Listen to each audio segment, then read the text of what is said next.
آج میں بہت خوش تھی۔ آج میرے بھائی کی شادی کا دن تھا۔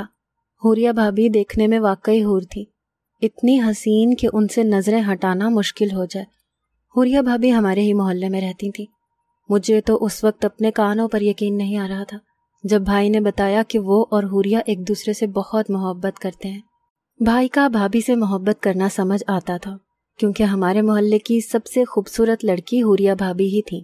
بھائی کیا، اس لڑکی کے حسن پر تو ہمارے پورے محلے کے لڑکے فریفتہ تھے، لیکن وہ اول تو نقاب کرتی تھیں اور دوسرا ہم نے آج تک انہیں کسی لڑکے سے بے تکلف ہوتے نہیں دیکھا تھا۔ اسی لیے جب بھائی نے کہا کہ ان دونوں کی لو اسٹوری چلی ہے تو میں بہت بے یقین تھی، لیکن بہرحال میرا بھائی بھی کوئی کسی سے کم نہ تھا، وہ ہینڈسم تھا۔ ہمیں قاسم بھائی کا رشتہ حوریہ سے کرتے وقت زیادہ مشکل نہیں ہوئی تھی۔ ہم جب رشتہ لے کر گئے تو رشتہ فوراً سے منظور کر لیا گیا تھا۔ شادی بھی 1 مہینے میں طے ہو گئی تھی اور آج بھائی کی شادی ہو گئی تھی۔ میں تو شادی پر سب کو اترا کر کہہ رہی تھی کہ دیکھو میری بھابھی تو چاند کا ٹکڑا ہے، لیکن یہ نہیں معلوم تھا کہ وہ چاند کا ٹکڑا میرے بھائی کو خون کے آنسو رونے پر مجبور کر دے گا۔ ابھی کچھ دیر پہلے ہی میری بڑی آپا جو کہ شادی شدہ تھی، بھابھی کو بھائی کے کمرے میں بٹھا کر آئی تھی۔ ساری رسموں کے بعد ہم نے بھائی کی جان چھوڑی تھی۔ وہ تو آج اس قدر خوش تھے کہ جیسے انہیں ساری خوشیاں ہی حوریہ بھابھی کو پا کر مل گئی ہوں، جیسے دنیا ہی فتح کر بیٹھے ہوں۔ بھائی کا چہرہ خوشی سے دمک رہا تھا۔ وہ کمرے میں گئے تو ہم بھی سونے کی تیاری کرنے لگے۔ ابھی بھائی کو کمرے میں گئے آدھا گھنٹہ بھی نہیں گزرا تھا کہ بھابھی کی زور زور سے چلانے کی آوازیں آنے لگی۔ ہم سبھی گھبرا گئے، یہ سب کیا ہے؟ وہ اس وقت کیوں چلا رہے ہیں؟ میں بھی اپنے کمرے سے باہر نکل آئی، امی ابو بھی کمرے سے باہر کھڑے تھے۔ میری بڑی آپا بھی رات یہیں قیام کے ارادے سے آئی تھی، وہ بھی اپنے کمرے سے باہر آ گئی۔ ہم سب کی نظریں بھائی کے کمرے پر جمی ہوئی تھیں، جہاں سے وہ چلا کر کہہ رہی تھیں کہ مجھے تم سے گھن آتی ہے، دور رہو مجھ سے۔ یہ بات سن کر تو ہم سب ہی ایک دوسرے کو نافہمی سے دیکھنے لگے کہ وہ یہ کیا کہہ رہی ہیں۔ وہ اتنے بلند لہجے میں بول رہی تھیں کہ ہم سب سن کر اپنی نظریں جھکانے پر مجبور ہو گئے تھے۔ ایک دم ہی کمرے کا دروازہ کھلا اور بھابھی بھاگتے ہوئے کمرے سے باہر نکلی اور میری والدہ کے پیچھے جا کر چھپ گئی۔ اس وقت وہ اپنے عروسی لباس میں تھی، سجی سنوری لیکن حد درجہ خوفزدہ اور ڈری سہمی ہوئی۔ خوف کے مارے کانپ رہی تھیں۔ میرا بھائی حیرت کی تصویر بنا کھڑا تھا، پریشان سا ہو گیا تھا۔ میری والدہ خود یہ سب دیکھ کر گھبرا گئی تھی۔ میری بھابھی کہنے لگی، مجھے اس شخص سے بچا لو، مجھے اس سے ڈر لگ رہا ہے۔ میری والدہ کہنے لگیں کہ یہ تم کیا کہہ رہی ہو، وہ شوہر ہے تمہارا، تم دونوں پہلے سے ایک دوسرے کو اچھے سے جانتے تھے، یہ کیا بچپنا ہے بیٹی۔ میری والدہ نے حوریہ بھابھی کو بڑی محبت سے سمجھانا چاہا، لیکن وہ تو یوں تھیں جیسے بھائی کو نہیں کسی بھوت کو دیکھ لیا ہو۔ ان کی حالت اس وقت اتنی غیر ہو رہی تھی کہ ابھی بے ہوش ہو جائیں گی۔ کہنے لگی، مجھے میرے گھر بھیج دیں ورنہ میں مر جاؤں گی۔ میری آپا بھی میری بھابھی کو سمجھانے لگی کہ اس طرح سے تمہارا واپس جانا مناسب نہیں ہے، تمہارے گھر والے پریشان ہو جائیں گے۔ لیکن وہ تو یوں تھیں کہ اگر ہمارے گھر کچھ دیر اور رکیں تو بے ہوش ہو جائیں گی۔ وہ رونے لگی، وہ بے تحاشا روئے جا رہی تھی۔ میرا بھائی بدحواس سا اپنی من پسند بیوی کی حالت دیکھ رہا تھا۔ سب نے یہی سوچا کہ بھابھی کے گھر والوں کو بلایا جائے، کیونکہ وہ کسی کی بات پر آمادہ نہ تھی۔ ان کی ایک ہی ضد تھی کہ انہیں اپنے میکے جانا ہے۔ بھابھی کے گھر فون کیا گیا، ان کی والدہ اور بھائی گھبرائے ہوئے ہمارے گھر پہنچے کہ ابھی تو بیٹی کو رخصت کیا تھا اور اب اسے اچانک سے کیا ہو گیا۔ اپنی والدہ کو دیکھ کر میری بھابھی روتے ہوئے ان کے گلے لگ گئی، کہنے لگی، امی مجھے یہاں سے واپس گھر لے کر جائیں، مجھے بہت ڈر لگ رہا ہے۔ بھابھی کے چہرے سے بھی یہی لگ رہا تھا کہ وہ جھوٹ نہیں بول رہی۔ بھابھی کی والدہ نے بھی انہیں سمجھانے کی بہت کوشش کی کہ وہ کیوں ڈر رہی ہیں، لیکن وہ تو بتدریج روئے جا رہی تھی۔ بالآخر بھابھی اپنی والدہ کے ساتھ اپنے گھر چلی گئی۔ میری والدہ اور بڑی بہن سر پکڑ کر بیٹھی تھی، بھائی بھی چپ وہیں صوفے پر بیٹھا تھا۔ آپا نے بھائی سے پوچھا کہ تم نے اسے کمرے میں جاتے ہی ایسا کیا کہہ دیا تھا کہ وہ یوں واویلا مچانے لگی۔ آپا کی بات پر بھائی نے تیکھی نظر آپا پر ڈالی تھی۔ وہ پہلے سے ہی پریشان بیٹھا تھا، اس پر آپا کا یہ سوال تو شاید اسے غصے سے آگ بگولا کر گیا، لیکن ضبط کر کے کہنے لگا، یہ کیسا سوال ہے آپا، میں خود نہیں جانتا کہ اسے کیا ہوا ہے، مجھے کمرے میں دیکھتے ہی وہ مجھ سے دور ہٹنے لگی، میں تو اس سے بڑے آرام سے پوچھ رہا تھا کہ تمہیں کیا ہوا ہے، لیکن وہ تو مجھ سے اپنا ہاتھ چھڑا کر چلانے لگی، کمرے سے باہر نکل گئی۔ بھائی کی بات سن کر اماں بول پڑی، مجھے تو لگتا ہے کسی بھوت پریت کا چکر ہے اس لڑکی پر۔ ارے اتنی تو حسین ہے کہ سب محلے کے لڑکے اس پر مرتے تھے، تو ظاہر ہے جن بھی عاشق ہو گیا ہوگا، جبھی تو اس کی ایسی حالت ہو رہی ہے۔ آپا بھی کچھ دیر چپ سی ہو گئی، کہنے لگی، ہاں اماں، مجھے بھی لگتا ہے کہ اس لڑکی پر جن سوار ہو گیا ہوگا، یہ تو کسی دن قاسم کا گلا گھونٹ کر ہی مار دے گی، اگر اس نے اسے چھونے کی کوشش بھی کی تو۔ سنا ہے ایسی لڑکیاں شوہر کو قریب پھٹکنے بھی نہیں دیتی۔ یہ بات سن کر تو میرا دل زور سے دھڑکا تھا، کیونکہ سن تو میں نے بھی ایسے ہی رکھا تھا کہ جن لڑکیوں پر جن بھوت کا سایہ ہو وہ اپنے شوہر کو پاس آنے نہیں دیتی۔ میری والدہ پھر غصے سے بولی کہ اس کی ماں نے تو اپنے گلے کی بلا اتار کر ہمارے گلے میں ڈال دی، اگر ان کی بیٹی میں ایسا کوئی مسئلہ تھا تو شادی سے پہلے اس کا علاج کروانا چاہیے تھا۔ ارے میرا اکلوتا بیٹا ہے، کہیں وہ جن میرے بیٹے کی جان ہی نہ لے لے۔ اماں ایسا کچھ نہیں ہے، آپ لوگ ایسے ہی ڈر رہے ہو، بھائی نے تسلی دینا چاہی۔ تمہیں کیا خبر کہ ایسا کچھ نہیں، اس کی حالت نہیں دیکھی تم نے کیا؟ ایک نارمل لڑکی اپنی شادی کے دن یہ تماشا لگاتی ہے یا ایسا رد عمل کرتی ہے جیسا یہ کر رہی تھی؟ اماں میں تو کہتی ہوں میرے گھر کے پاس ایک نامی گرامی عامل ہے، اسے دکھاتے ہیں حوریہ کو، وہ تو 2 دن میں اس لڑکی کے جن کو نکال باہر کرے گا۔ بہت بحث کے بعد یہ طے ہوا کہ بھابھی پر جن کا سایہ ہے جس کا علاج کروایا جائے گا۔ اگلے روز جب بھائی بھابھی کو اس کے میکے سے گھر لایا تو وہ بالکل ٹھیک تھی، ایک اچھا فینسی سا جوڑا پہن کر تیار تھی، سب سے نارمل باتیں کر رہی تھی، بھائی کے چہرے پر بھی مسکراہٹ سی سج گئی تھی۔ میری آپا کے ساتھ بھائی بھابھی کو اس عامل کے پاس لے گئے۔ جب بھابھی واپس آئیں اس نے اور بھائی نے تعویذ پہن رکھا تھا۔ آپا کہنے لگیں کہ اس تعویذ سے بھابھی شیاطین جنات سے حفاظت میں رہیں گی۔ پورا دن بھابھی سب کے ساتھ بیٹھتی ہنستی مسکراتی رہی، لگ ہی نہیں رہا تھا کہ یہ وہی ہیں جو ایک رات پہلے چیخ رہی تھی، چلا رہی تھی۔ رات کو آپا واپس اپنے گھر چلی گئیں، ہم سب بھی مطمئن ہو کر اپنے کمرے میں چلے گئے، لیکن رات کو پھر سے بھابھی کے چیخنے کی آوازیں آنے لگی، وہی شور اور واویلا۔ وہ پھر سے کمرے سے باہر نکل آئیں اور اپنے میکے چلی گئیں۔ 1 دن 2 دن بھابھی نے تو تماشا ہی پکڑ لیا تھا۔ میرے بھائی نے نہ جانے کتنے عاملوں کو اپنی بیوی کو دکھا دیا تھا، لیکن ان پر تو ہر علاج بے اثر تھا۔ دن بھر وہ بالکل ٹھیک رہتی، لیکن رات کو جیسے وہ یوں خوفزدہ ہوتی کہ اگر وہ اپنے کمرے میں چلی جاتی تو چلانے لگتی، جب تک میکے نہ چلی جاتی وہ چین سے نہ بیٹھتی، ان کی حالت غیر سی ہونے لگتی، جیسے ابھی بے ہوش ہو جائیں گی۔ میری آپا ایک بار میری والدہ سے کہنے لگی کہ مجھے لگتا ہے آپ کی بہو یہ سب جان بوجھ کر ڈرامہ کر رہی ہے تاکہ الگ گھر میں رہنے لگے، ہم سب یہ سمجھتے رہیں کہ اس پر جن کا سایہ ہے، اس سے خوف کھانے لگے اور اسے الگ کر دیں۔ آپا کی بات تو اب مجھے بھی ٹھیک ہی لگ رہی تھی۔ دن بھر وہ بالکل ٹھیک رہتی تھیں، رات کو شور مچا دیتی تھیں، ایسا ظاہر کرتی تھیں کہ ان پر کوئی جن قابض ہو چکا ہے جو بھائی کے پاس نہیں جانے دیتا۔ ایک بار بھائی اپنے کام سے جلدی واپس آ گئے، میں اور بھابھی کچن میں کام کر رہی تھی۔ جب وہ سیدھا کچن میں آئے اور بھابھی سے کہنے لگے کہ ذرا کمرے میں آؤ، یہ کہہ کر بھائی اپنے کمرے میں چلے گئے۔ بھابھی کا رنگ فک سا ہو گیا، جیسے بھائی ان کے لیے کوئی غیر محرم ہو، وہ حد درجہ گھبرا رہی تھی۔ جلدی جلدی سنک میں رکھے برتن دھونے لگی۔ میں نے کہا آپ یہ رہنے دیں اور بھائی کی بات سن لیں، برتن میں دھو دیتی ہوں۔ کہنے لگی نہیں، مجھے ابھی کچن میں بہت کام ہے۔ نہ جانے کیوں وہ اڑی ہوئی رنگت کے ساتھ کام کیے جا رہی تھی، وہ جس قدر بدحواس تھیں، کبھی کبھی تو مجھے ان پر ترس آنے لگتا تھا۔ پتہ نہیں ان کے ساتھ کیا مسئلہ تھا جو بھائی کے ساتھ تنہائی میں جانے سے وہ اتنی خوفزدہ ہونے لگتی تھیں، حالانکہ میرا بھائی تو دیوانوں کی طرح انہیں چاہتا تھا۔ ایک لڑکی کو اور کیا چاہیے ہوتا ہے، لیکن وہ نہ جانے کیوں عجیب سی تھی۔ میں نے کہا آپ بھائی سے اتنا ڈرتی کیوں ہیں؟ میری بات سن کر وہ مجھے کچھ دیر دیکھنے لگی، پھر کہنے لگی وہ میں تمہیں بتا نہیں سکتی۔ یہ کہہ کر وہ فریج سے آٹا نکال کر روٹیاں بنانے لگی۔ وہ بھائی کے بلاوے پر کمرے میں نہیں گئی تھی۔ مجھے ان کی اداس سی آنکھیں دیکھ کر کبھی یہ لگتا کہ شاید وہ بھائی کو نہیں کسی اور کو پسند کرتی تھیں، اور بھائی کی سنگت انہیں پسند نہیں ہے۔ انہیں مسئلہ ہم سب گھر والوں سے نہیں ہے بلکہ بھائی کے ساتھ ہے۔ لیکن جب وہ دن میں اپنے میکے سے واپس آتی تب بھائی کا ہاتھ پکڑے مسکراتے ہوئے آتی تھی۔ مجھے ان کی پراسرار سی شخصیت کچھ عجیب سی لگ رہی تھی۔ ایک بار امی چائے بنا کر بھائی کو ان کے کمرے میں دینے گئی تو دروازے پر ہی کھٹک گئی۔ ان کے کمرے کا دروازہ ذرا سا کھلا ہوا تھا اور بھائی بھابھی سے کہہ رہے تھے، تمہیں میرے ساتھ مسئلہ کیا ہے؟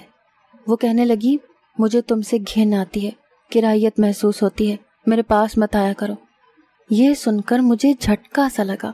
ایسے لفظ تو کوئی بھی عورت اپنے شوہر سے نہیں کہہ سکتی، چاہے وہ شوہر اسے ناپسند ہی کیوں نہ ہو۔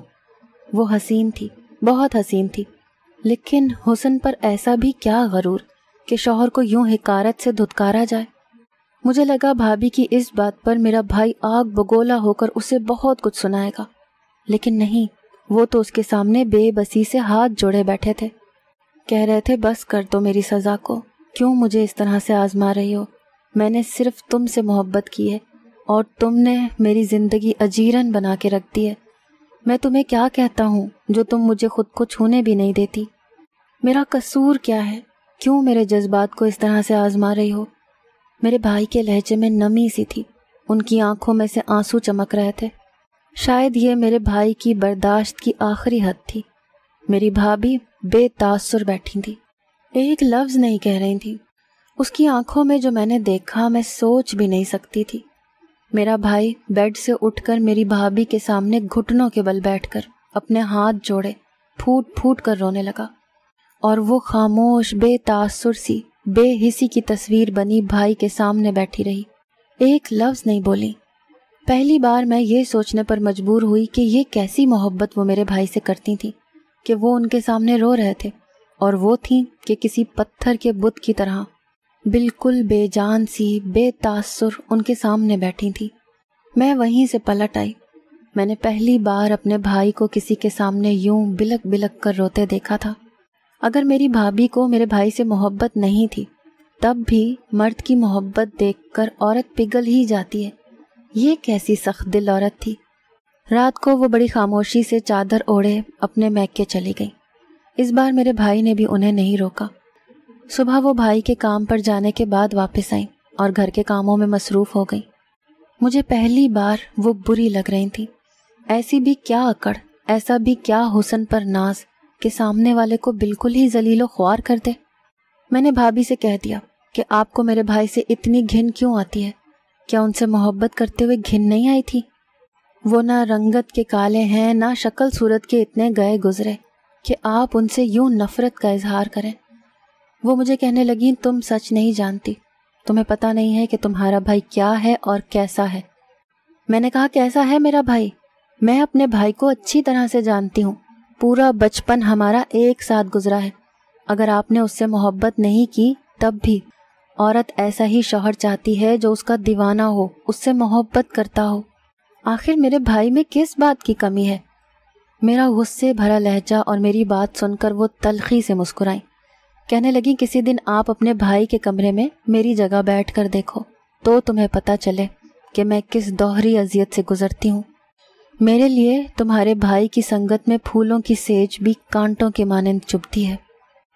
میں نے سوچ لیا کہ دیکھ لیتی ہوں، ایسی بھی کیا وجہ ہے۔ میں نے رات بھابھی کو میکے جانے سے روک دیا اور انہیں اپنے کمرے میں سونے کا کہہ کر ان کا لباس پہن کر چادر اوڑھ کر بھائی کے کمرے میں چلی گئی۔ چونکہ میں نے چادر سے آدھا گھونگھٹ نکال رکھا تھا، اسی لیے میرا بھائی مجھے پہچان نہ سکا اور مجھ سے کہنے لگا، تم آج اپنے میکے نہیں گئی؟ میں نے نفی میں سر ہلا دیا۔ وہ جلدی سے اٹھ کر بیٹھ گئے، کمرہ بند کر کے میرے سامنے بیٹھ گئے۔ کہنے لگے، کیا تم نے مجھے معاف کر دیا؟ میں نے اس پر بھی نفی میں سر ہلا دیا۔ وہ کہنے لگے، بے شک میری غلطی بہت بڑی تھی، لیکن اگر تم مجھے معاف کر دو تو میں تمہیں بہت خوش رکھوں گا، اپنی ہر غلطی کی تلافی کرنے کو تیار ہوں۔ میں نے بس یہ کہا کہ وہ میرا گھونگھٹ اٹھانے سے پہلے اپنی غلطی کا اعتراف میرے سامنے کریں۔ جو باتیں میرے بھائی نے مجھے کی وہ سن کر تو میرے پیروں تلے سے زمین ہی نکل گئی۔ مجھے اپنے کانوں پر یقین نہیں آ رہا تھا کہ میرے بھائی کا ایسا گھنونا روپ بھی ہو سکتا ہے۔ میرا بھائی قاسم یوں تو بہت اچھا تھا، لیکن اس کی لڑکیوں سے دوستی تھی، وہ فون پر ان سے بات چیت کرتا تھا۔ حوریہ بھابھی کو ہمارے محلے میں آئے ہوئے بس چند ہی سال ہوئے تھے۔ وہ کالج میں پڑھتی تھیں اور نقاب کر کے جاتی تھیں۔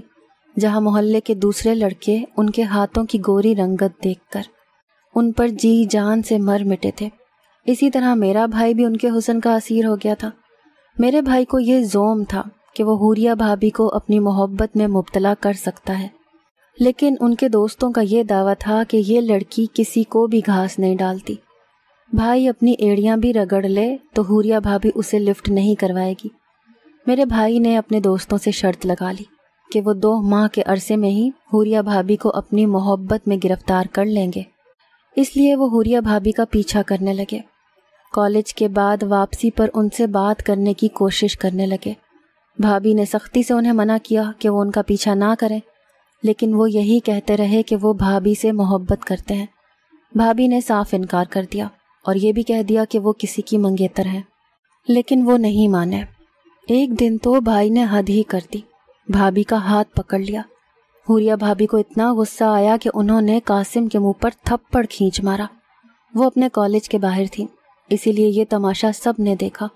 بہت سے نوجوان لڑکے اپنی بہنوں کو کالج سے لینے کے لیے آئے تھے، انہوں نے بھی بھائی کا گریبان پکڑ لیا اور مار پیٹ کی کہ شرم نہیں آتی لڑکی کو تنگ کرتے ہوئے۔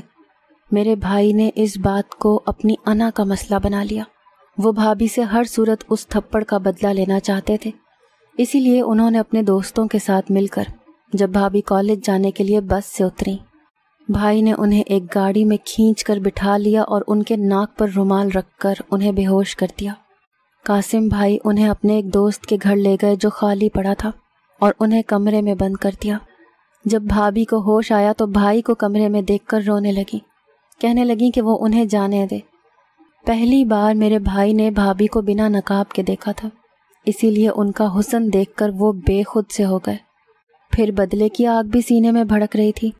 بھابھی کے آنسو، رونا، بلکنا، منت سماجت کچھ بھی کام نہیں آیا۔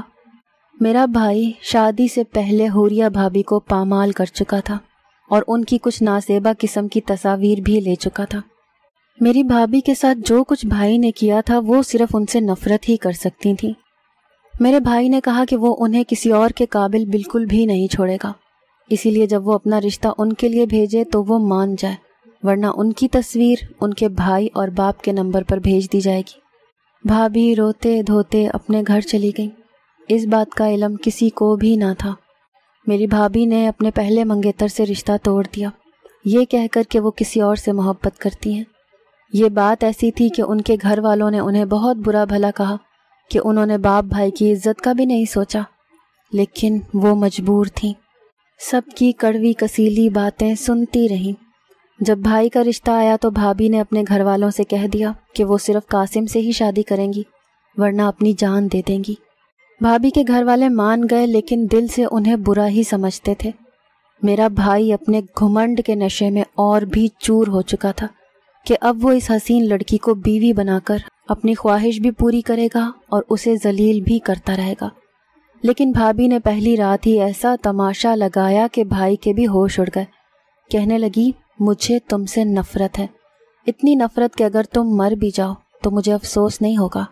تم نے میری تصاویر دکھانی تھی نا، جاؤ جسے چاہے میری تصاویر دکھاؤ، کیونکہ اب دنیا کے سامنے میں تمہاری عزت ہوں۔ سب کو یہ بتاؤ کہ تم نے مجھ سے کیسے شادی کی ہے۔ بھائی نے کہا کہ بے شک انہوں نے سب کچھ بدلے کے لیے کیا تھا، لیکن بھابھی کو دیکھ کر وہ ان سے محبت کر بیٹھے تھے، اسی لیے وہ سب کچھ بھول جائیں۔ لیکن ایسا حادثہ عورت کبھی نہیں بھول سکتی اور نہ ہی ایسے شخص کو اپنا سکتی ہے۔ وہ کہنے لگی کہ میں تم سے کبھی محبت نہیں کر سکتی، تمہیں کبھی بھی اپنے پاس برداشت نہیں کر سکتی، کیونکہ جو کچھ تم نے میرے ساتھ کیا ہے مجھے تم سے گھن آتی ہے، کراہیت محسوس ہوتی ہے۔ وہ چلا چلا کر کہنے لگیں تو بھائی بھی گھبرا گئے۔ بھابھی کو شاید وہ اذیت یاد آنے لگی تھی جو انہوں نے سہی تھی، اسی لیے وہ کمرے سے باہر نکل آئیں۔ ان کی شدت نفرت سے حالت غیر ہونے لگی۔ یہ بات کسی بھی عورت کے لیے ناقابل برداشت ہی ہو سکتی ہے جو حوریہ بھابھی کے لیے تھی۔ یہی وجہ تھی کہ بھائی جب بھی ان کے قریب آنے کی کوشش کرتے، بھابھی چلانے لگتی، چیخنے لگتی۔ بھائی کو اپنی غلطی کا احساس بھی ہو چکا تھا اور وہ بھابھی کی محبت میں بھی گرفتار ہو چکا تھا، لیکن وہ صرف ان سے نفرت ہی کرتی تھی۔ یہ ساری حقیقت بتا کر بھائی نے جب میرا گھونگھٹ اٹھایا تو ان کی رنگت ہی بدل گئی۔ وہ کچھ بھی بولنے کے قابل ہی نہیں رہے، اور اپنے بھائی کا یہ گھنونا روپ دیکھ کر میرے آنسو تواتر سے بہہ رہے تھے۔ میں نے کہا، بھائی، مجھے تو آپ پر بڑا ناز ہوتا تھا کہ میرا بھائی دنیا کا سب سے بہترین انسان ہے، لیکن آپ نے یہ سب کیا کیا؟ ایک معصوم سی لڑکی کی زندگی برباد کر دی۔ حوریہ بھابھی آپ کے ساتھ جو کچھ بھی کر رہی ہیں ٹھیک کر رہی ہیں۔ یہ کہہ کر میں ان کے کمرے سے باہر آ گئی اور بھائی کی حقیقت سب کو بتا دی۔ بھائی نے سب کے سامنے ہاتھ جوڑ کر بھابھی سے معافی مانگی تھی۔ اس کے بعد بھابھی نے بھائی کو اپنا تو لیا تھا، لیکن آج بھی وہ ان کی سنگت میں خوش نہیں ہے، اور بھائی، وہ کبھی بھی بھابھی کے سامنے نظریں اٹھا کر بات نہیں کر سکتے۔ یہ اس گناہ کا اثر ہے جو میرے بھائی نے کرنے سے پہلے سوچا نہیں کہ اس کا انجام کیا ہوگا، اور اب ایک ایسی اذیت بھری زندگی جی رہا ہے جس میں بیوی روز اس سے نفرت کا اظہار کرتی ہے۔